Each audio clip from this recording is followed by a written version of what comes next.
Black, proud, independent, determined, educated, resilient, compassionate, batty, funny, quirky, unique, creative, thoughtful, sincere, loyal, gutsy, vibrant, resourceful, imaginative, engaging, fabulous, awesome. Those are all words that describe me, the Brick City Brown Chick. Welcome to my podcast, What I Know Now. Thanks for listening.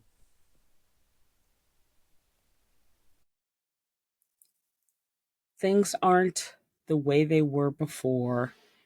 You wouldn't even recognize me anymore. Not that you knew me back then, but it all comes out in the end. Welcome back, everyone, to What I Know Now. This is episode 24, Irks My Soul. The opening lines were from the Linkin Park song In the End, which is a song that talks about frustration and anger with people and situations. And that is what we're going to talk about today. I have 5 topics for you of things that grind my gears, things that bother me, things that push my buttons, or as I like to say, things that irk my soul. Originally, there were 6 topics, but one went so far down in the weeds that I decided it needs its own episode. So I'll tell you what that one is, but just understand that there's going to be an episode about it later.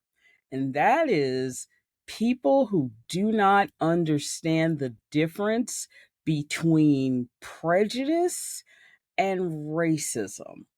And that honestly is at the top of my list of things that irk my soul. But like I said, that one's going to get its own episode. So, coming out of the gate for this week very strongly, topic 1 is when people say, don't take it personally. Oh, there are a few phrases that bother me more than that one. It's usually said in a work setting, and it's usually said by either a colleague or a supervisor. And what I always think when somebody says that to me is, isn't this happening to me? Okay, then that makes it personal. It's not like this is happening to 5 people or 10 people or 100 people. This particular situation is about you and me. So if it's happening to me, that's the definition of personal. What people usually mean when they say don't take it personally is they're trying to sugarcoat something they're saying, whether appropriate or not, whether warranted or not, and they think that particular phrase softens the blow. Anybody who's known me in the last probably 20 years of my working life, including former supervisors I've had, know that that is not a phrase that works with me. And the minute you say it, I will stop you and correct you about whether it's personal or not. So that's the first phrase that people use that just irks my soul. Don't take it personally. Number 2, and I'm sure a lot of people of various ages, sexual orientations, races, heights, you name it, can relate to this one, and that is you're cute for a fill in the blank. So I've heard you're cute for a black girl. First of all, I'm not a girl. I'm 53, so let's clear that up. I've heard you're smart for a black girl. Don't even get me started on that one. I've heard, oh, you're cute for a fat girl. Yes, somebody has actually used those particular words.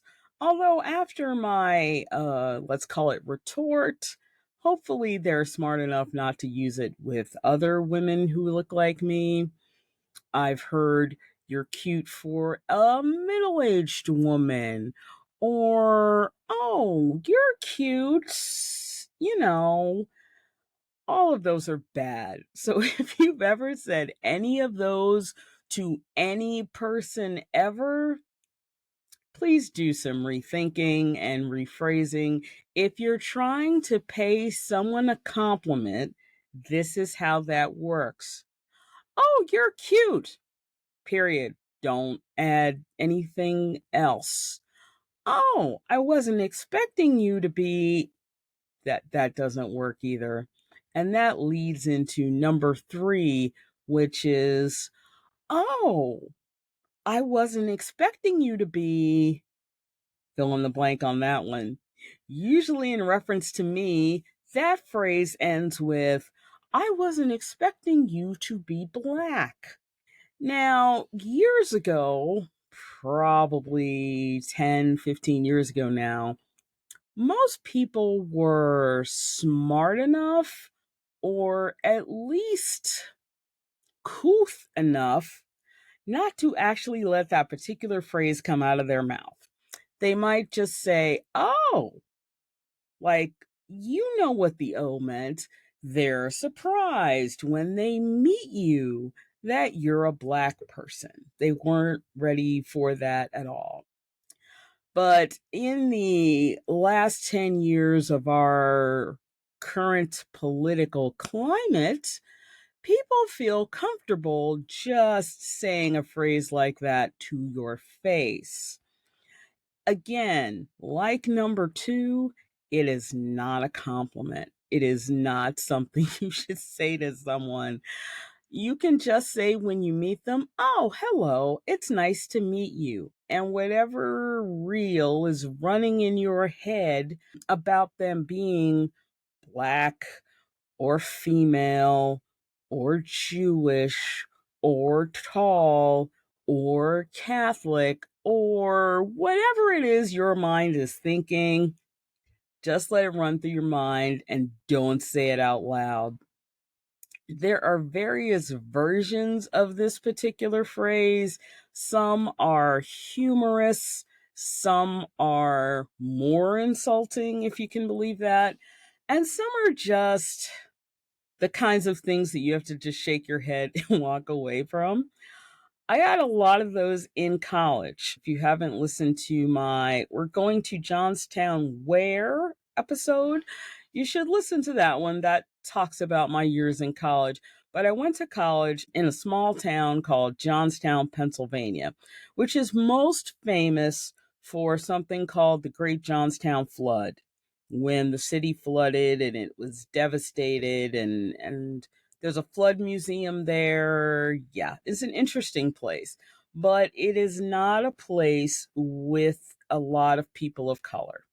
And it's not a place even with people who are not from just Pennsylvania, but specifically Western Pennsylvania.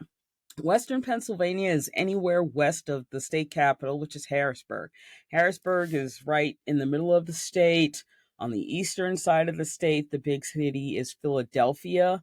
On the western side of the state, the big city is Pittsburgh. Johnstown is kind of right between Harrisburg and Pittsburgh. It's about 2 hours from one and about 2 hours from the other.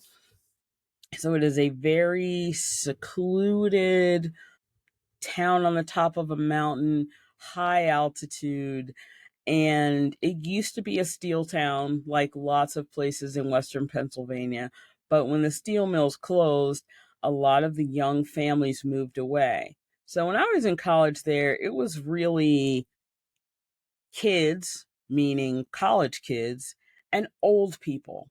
And those are two groups of people that are always interesting, trying to get along. But because I was from New Jersey, this was something that was brought up quite a bit. I could be in class, I could be with friends, and I could even be in the cafeteria. So, this particular story is about the cafeteria ladies who worked there. And there are certain Western Pennsylvania food traditions that I just cannot get into. One of which is I dated a guy who used to mix mustard and mayonnaise together and sort of make his own sauce. And the first time I saw him do that, it totally grossed me out. But apparently, that's a very common thing. So it got to the place with the cafeteria where I would have to specifically say, no, I don't want it that way. No, can you do this way? One of the big things was we'd have turkey, they'd do sliced turkey, and French fries. And in Western Pennsylvania, most people put gravy on their French fries. If you're having anything with French fries and it involves gravy, they're just dumping the gravy on your fries.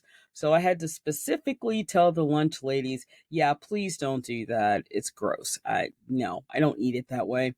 And so one day there was a new-ish lunch lady and she'd never seen me before. So when she started to put the gravy on the fries, I asked her not to do that. And she looked up at me and said, "Oh, you're not from here, are you?" And I thought, no, no, I'm not. Can we just keep the gravy to the turkey? So, oh, you're fill in the blank. Yeah, that one irks my soul. It just hits a nerve. It hits me differently, is what I'll say. This one goes back many, many years for me, number four, and it is not something people say to me.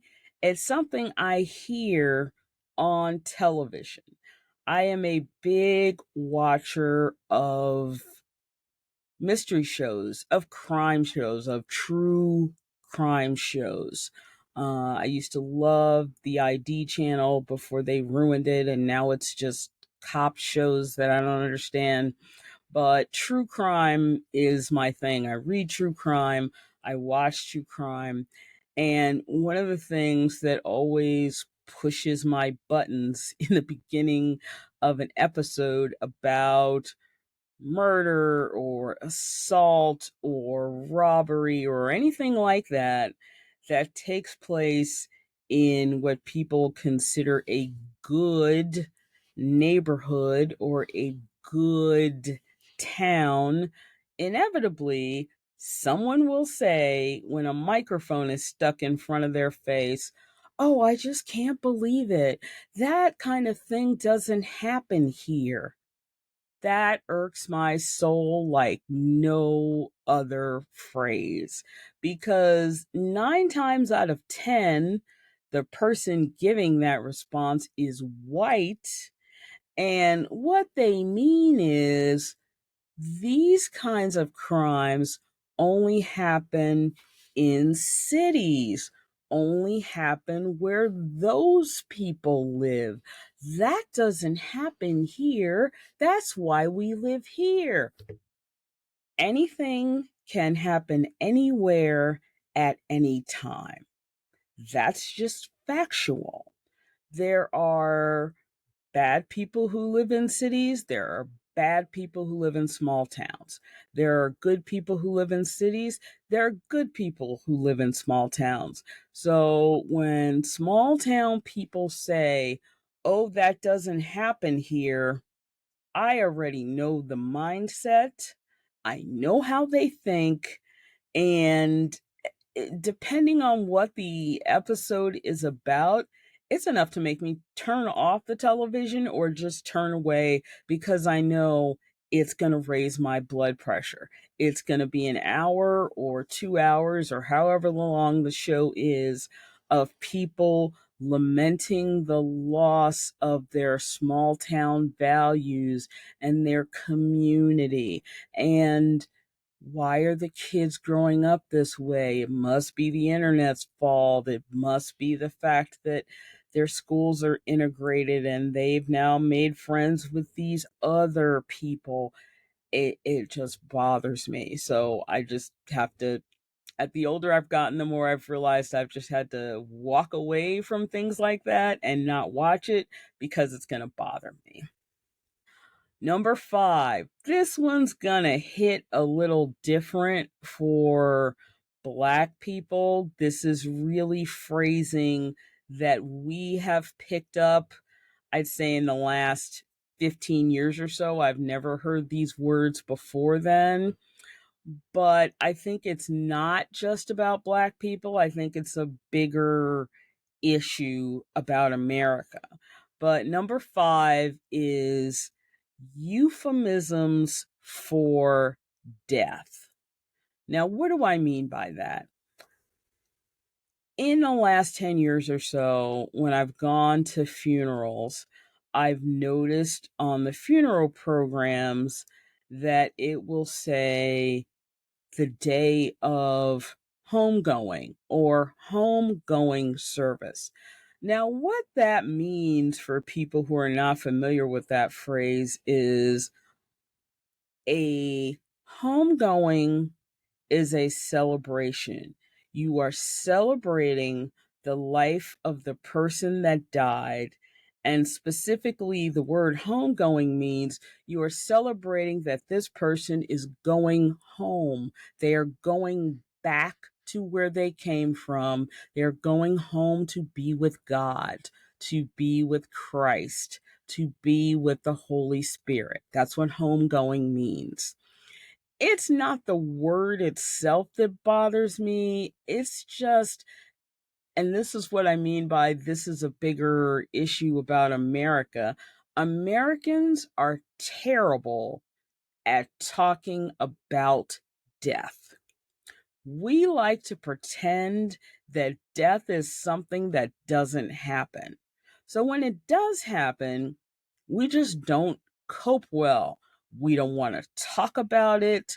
We don't want to deal with it.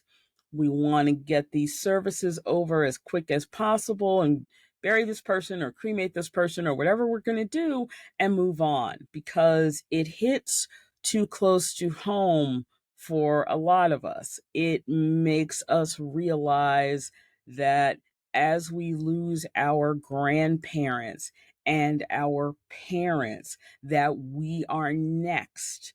And nobody wants to think about that. So we have created all these euphemisms and other words for death. So homegoing is one that bothers me. There's also been an increased use in the words sunrise and sunset. Sunrise meaning the day the person was born, and sunset meaning the day they died.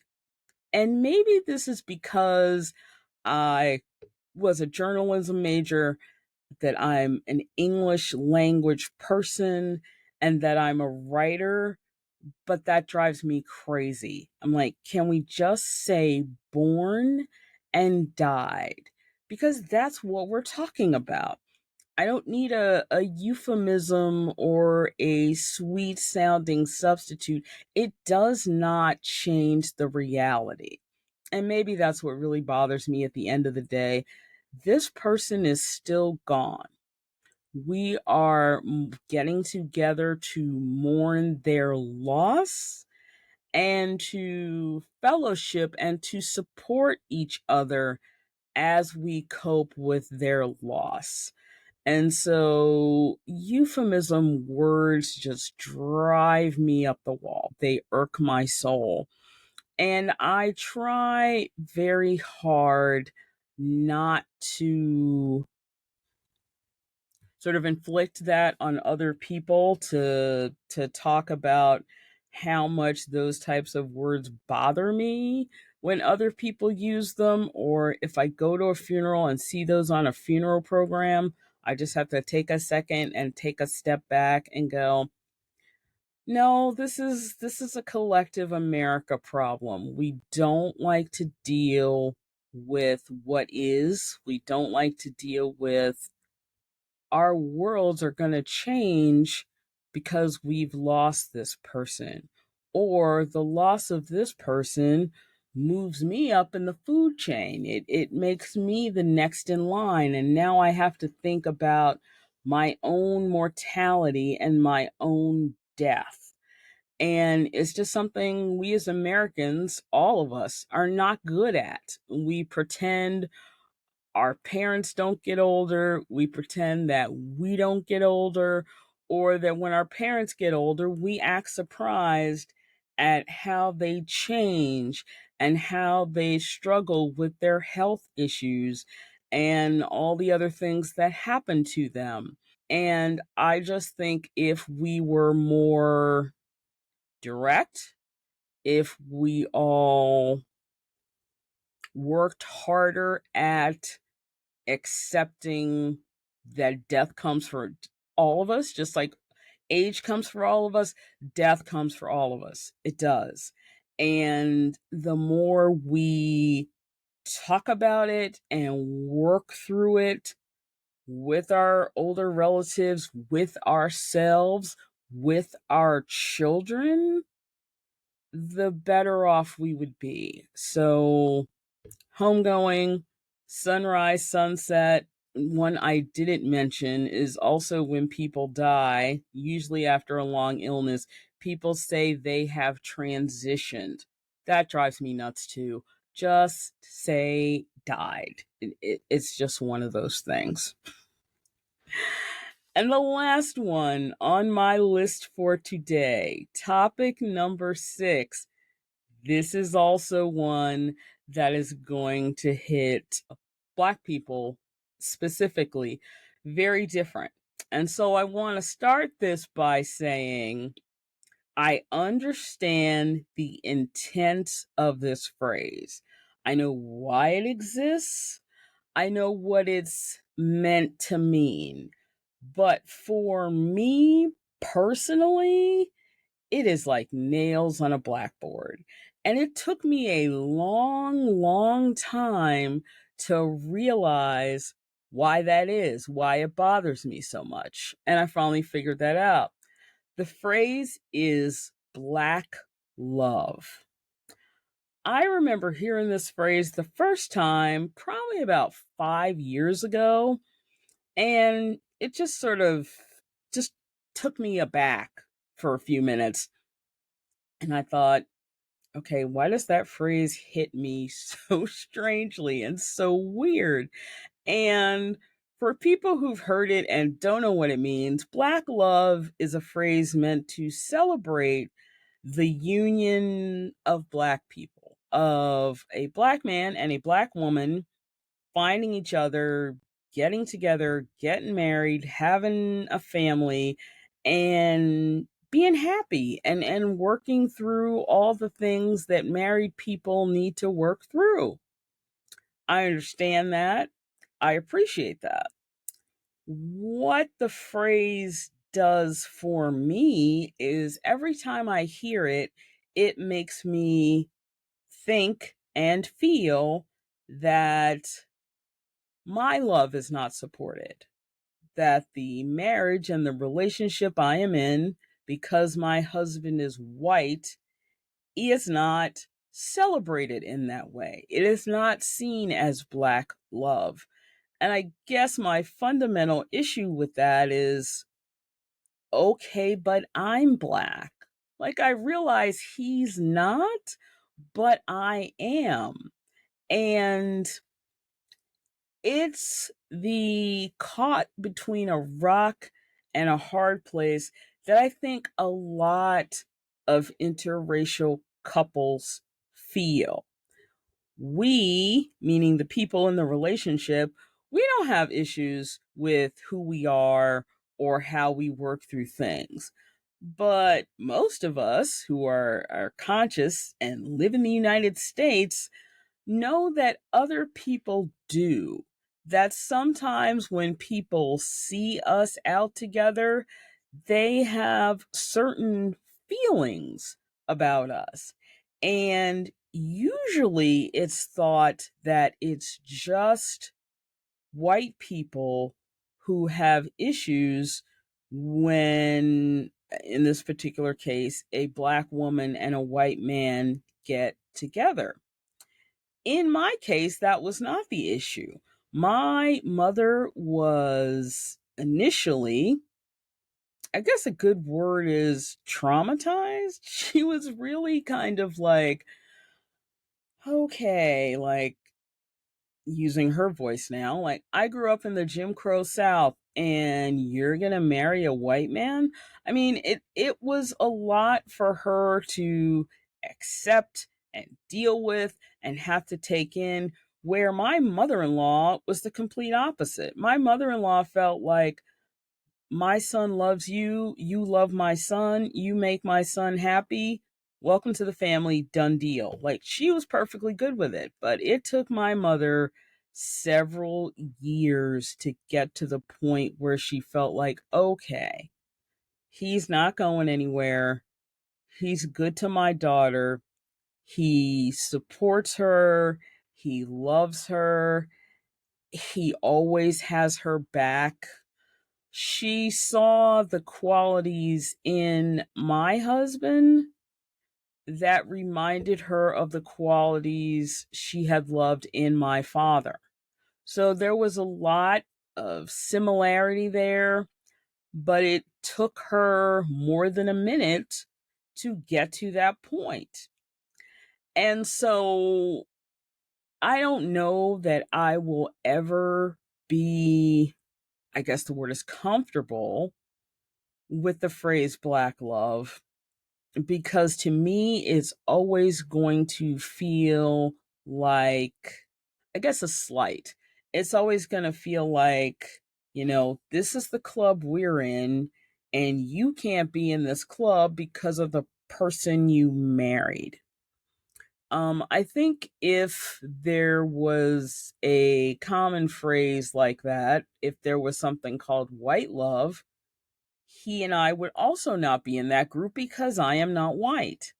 And so I think everybody has a sense or a need to belong at some point in their life. And if you feel like you don't belong here and you don't belong there, yes, you have to forge your own path. You have to make the world work for you, even though the world's made it clear it doesn't want to work for you. And I guess that's what my real frustration and issue is. It feels like my love and my marriage is not worth celebrating because we are both not black or because we are both not white. It's interesting that this has become a phrase over the years because it has helped me point back to specific issues in my history with my husband that I can now look at and go, oh, okay, I get that now. When we were getting married, I worked for a small nonprofit. And there was another woman there who was getting married the week after my husband and I were getting married. And she was white, her fiance was white.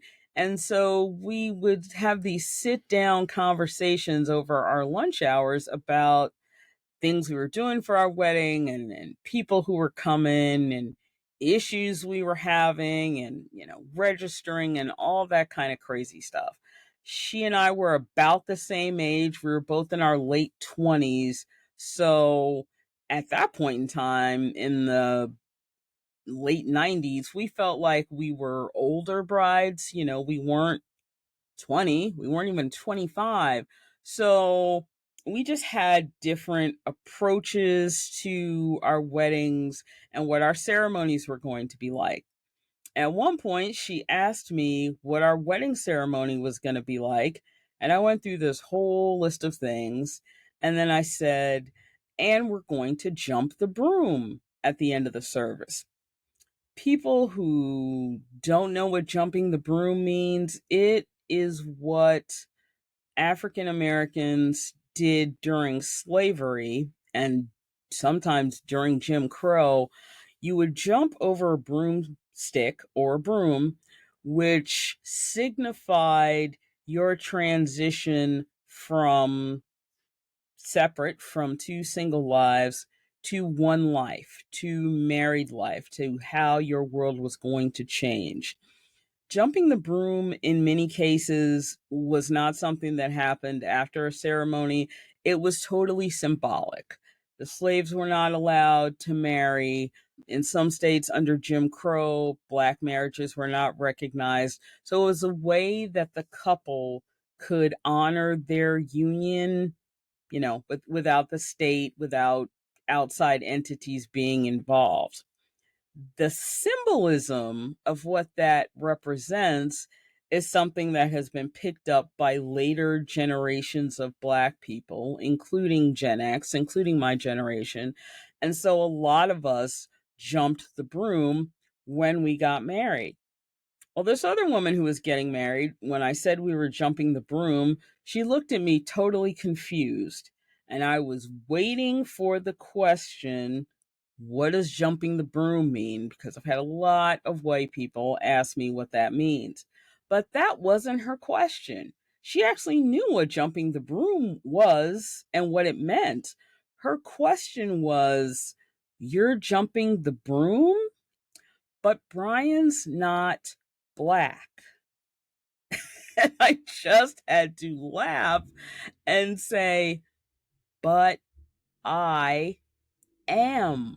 So it took her a minute to go, okay, but that's a Black tradition, but you're going to do that at your wedding. And I thought, yes, because I'm Black. I'm not sure why you're confused.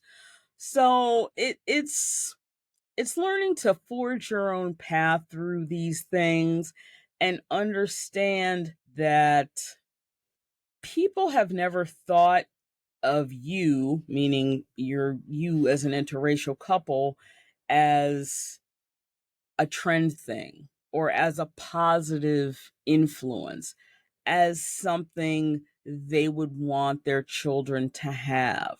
So you're always going to be looked at as other because you don't represent Black love because one of you isn't, and you don't represent white love because also one of you isn't.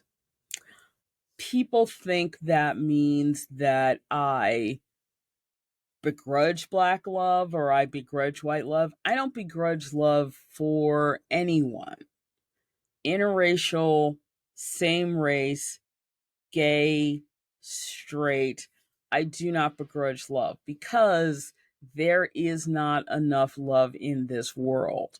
So you find love, you grab onto it with both hands, and you figure out how to make it work. And this year, my husband and I will be married 25 years. We found a way to make that work. So whether it's celebrated by the rest of the world or it isn't, it's celebrated with the two of us. And that's what matters. So those are all the big things that irk my soul. I'm sure I could come up with a few more if I thought about it. But those are the issues that always just make me go, yeah, this one's going to push my buttons today.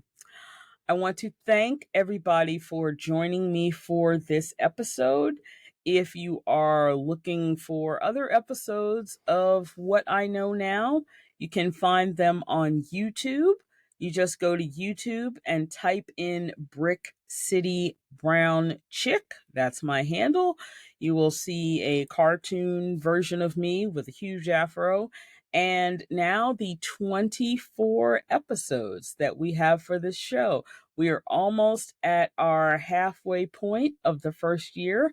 When I started this podcast, I promised myself that I would do at least a year of these episodes, and we're almost at the halfway point. It's very hard to believe. Thank you, everybody, for joining me this week, and I look forward to seeing you again next week. Bye bye.